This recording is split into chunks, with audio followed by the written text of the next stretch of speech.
राम राम किसान भाइयों, welcome to my channel agriculture plus में आपका स्वागत है। मैं आपका मित्र, आपका दोस्त रणधीर सिंह सोदिया। आज मैं बहुत ही गंभीर बीमारी के बारे में बात करूंगा जो धान में इस समय देखने को मिल रही है, जिसको मैं अपनी भाषा में कंडुआ रोग या हल्दी रोग के भी नाम से जानते हैं। बहुत से किसान भाई इसको नहीं पहचान पाते हैं ये कौन सा रोग लगा हुआ है, जिससे उनकी फसलों में बहुत ज़्यादा नुकसान होता है और उनकी दर बहुत ज़्यादा घट जाती है। तो मैं आपको बता दूं कि जब धान की बालियां निकल रही होती हैं प्रारंभिक अवस्था में, तो दानों की जगह पर कुछ हल्दी जैसी गांठ दिखाई देती है जो पीले कलर की होती है। अगर हम लोग उस गांठ को अपने हाथों से स्पर्श करते हैं या हल्का सा हाथ टच करते हैं तो हल्दी जैसा पाउडर उड़ता हुआ दिखाई देता है, जो बाद में धीमे धीमे बैंगनी से काले रंग का हो जाता है, जो बहुत ही नुकसान हमारी फसलों के लिए पहुंचाता है। तो इसकी रोकथाम के बारे में बात करूंगा मैं, इसकी रोकथाम कैसे करें और इसका जो उत्पन्न हुआ है तो ये कहाँ से उत्पन्न होता है। तो देखिए, हमारे वायुमंडल में कुछ बैक्टीरिया ऐसे हैं जो घूमते रहते हैं, जो हमारे पौधों में आसानी से प्रवेश कर जाते हैं, जिसकी वजह से इस रोग का प्रकोप ज़्यादा देखने को मिलता है। इसमें इसकी गांठ में एक झिल्ली सी होती है, अगर उसको तोड़े तो बहुत आसानी से टूट जाती है। उसके बीजाणु हवा में रहते हैं और स्पर्श करते हैं, एक पौधे से दूसरे पौधे में आसानी से पहुंच जाते हैं। इसका जो व्यास होता है वो 1 सेंटीमीटर के आसपास होता है। काला, बाद में दाना जो काला और गोल दिखाई देता है, जो हमारे पूरे फसल को सबसे ज़्यादा नुकसान पहुंचाने में उस समय उसका योगदान होता है। इसकी अगर रोकथाम करें तो इसकी रोकथाम आप प्री में ही करें, शुरुआत में ही करना चाहिए, जब हमारी बालियाँ निकल रही होती हैं, गबोजे पर जब धान आ रहा होता है। तो इसकी रोकथाम के लिए एक मेरे पास प्रोडक्ट है, ये पारस कंपनी का, जिसके अंदर प्रोपिकोनाजोल 25% सिस्टमिक फंजीसाइड है।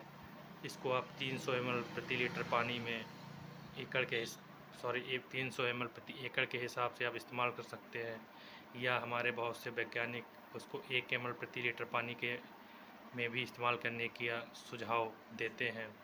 और अगर ज़्यादा प्रकोप दिखाई देता है तो उसके लिए आप क्लोरोथाइनोनिल, कई कंपनियों का आता है, जैसे सिजेंटा का कवच के नाम से आता है। मैं किसी कंपनी का प्रचार नहीं कर रहा हूँ, मैं टेक्निकल पर बात कर रहा हूँ। 75% WP आता है, उसका 2 ग्राम प्रति लीटर पानी में इस्तेमाल करें। और हेक्साकोनाजोल 1 ml प्रति लीटर पानी के हिसाब से आप उसका प्रयोग कर सकते हैं। ये हेक्साकोनाजोल है जो 5% SC में आता है, ये पारस कंपनी का है। आप किसी भी कंपनी का ले लीजिए, वैसे मैं तो पारस का ही बेचता हूँ, तो इसके रिजल्ट मुझे बहुत अच्छे लगे हैं।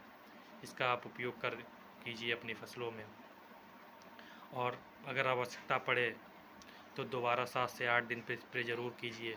इससे आपको रिजल्ट अच्छा मिलता है और कुछ हद तक रोकथाम होती है, इससे आपका नुकसान ज़्यादा नहीं हो पाता है। इसमें एक बहुत ही इम्पोर्टेंट दवाई एक और है जो हमारे किसान भाइयों को नहीं पता है, तो उसके बारे में मैं बात करूँगा। स्ट्रेप्टोसाइक्लिन 6 ग्राम का पाउच आता है, जो 1 एकड़ में 2 पाउच इस्तेमाल किए जाते हैं। मैं अभी आपको दिखा रहा हूँ।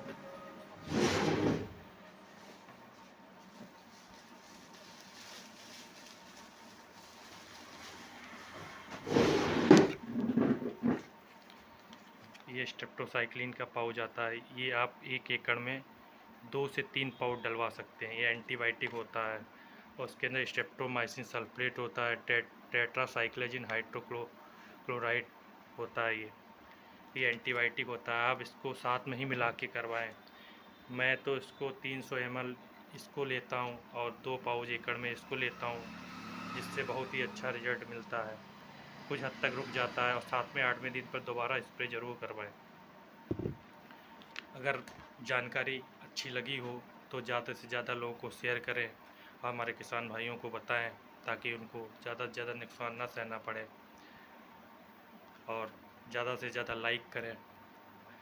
मैं इसी तरीके से आपके लिए बहुत अच्छी अच्छी जानकारी लाता रहूँगा। अगर किसी प्रकार का त्रुटि हुई हो या किसी प्रकार का आपको कुछ समझ में ना आया हो तो हमारे व्हाट्सएप नंबर 9696910378 पे सुझाव ले सकते हैं। नमस्कार।